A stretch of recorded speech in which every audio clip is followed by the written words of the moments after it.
Emily Bronstein. I'm a software and systems engineer here at Draper.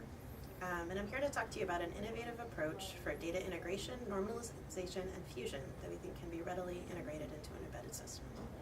So we at Draper have already applied this technology to many complex problems. We developed it initially for the Air Force to be used in the D6 stack, where it enabled rapid integration of third-party complex data fusion algorithms. And for the Navy, we're using this to manage our complex data sets for our Trident Life Extension project. I know you're thinking you've heard this before. There's a lot of technologies that talk about enabling data fusion, but I think you'll find that this is quite a bit different. We present a simple, universal, plug-like interface to complex data models that would otherwise need to be built over and over again for each new integration. What DML does is dramatically decrease the learning curve of integration with complex systems. It's an innovative computer science approach to data modeling and normalization, and it's quick and simple to get running with. So here's the computer science approach. DML here in yellow would sit on the chip, and it injects in data models describing each format. These drive reusable parsers that get at each piece of data. So parsers are in the middle here. And they get normalized into a common form. And this lets us do a lot of things that are extremely powerful. So on the left, for the DSIGs, we had a user application that would interface directly with the software API. On the right, we have data access objects that use these parsers to be able to spit data in and out to a variety of data sources. And for an ASIC, we would also add a data source here that would let you get an external interface to the powerful parsing capabilities. And this is uniquely different than a lot of the competing technologies, such as Apache Camel. These technologies take a component A and a component B, and you have to develop something in between to glue them together. And then every time a new technology walks up to the system, you have to develop yet another set of glue code to kind of get everything working together. Consequently, you can't take those other technologies and embed them on a chip.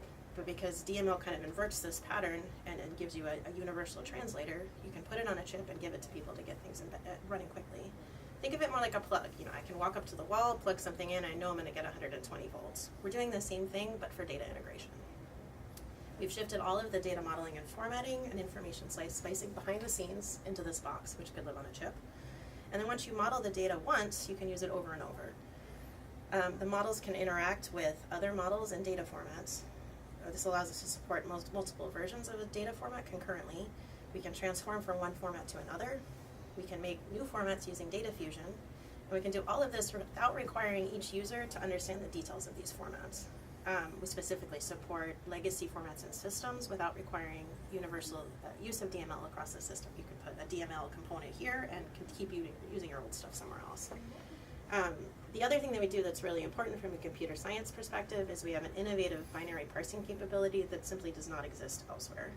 We looked closely at the Daffodil standard, which is the closest other thing that you can use. This is a 200-page XML schema for describing the data that's in a binary format. The open source Daffodil parser implementation is 250,000 lines of code that's been developed over 10 years to give you a sense of the complexity of this technology. We were able to develop this much more quickly, and it's quick and easy to get running with.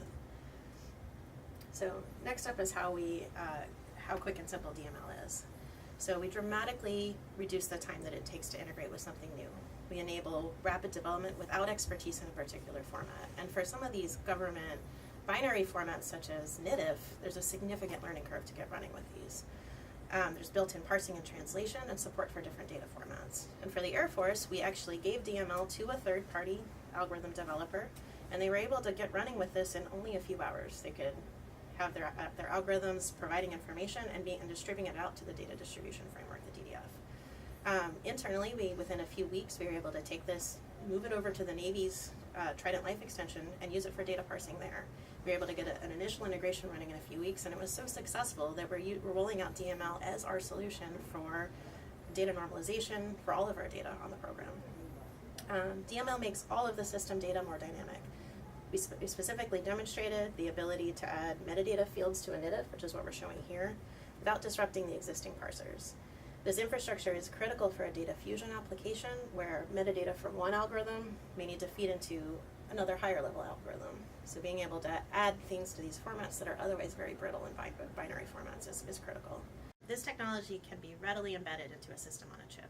Once on a chip, we can imagine applications for wireless sensor networks, for a network of autonomous data collection devices, for secured communications in conjunction with the cybersecurity stack, or any large-scale data management and control problem like DSIGs or the next generation. Thank you for listening.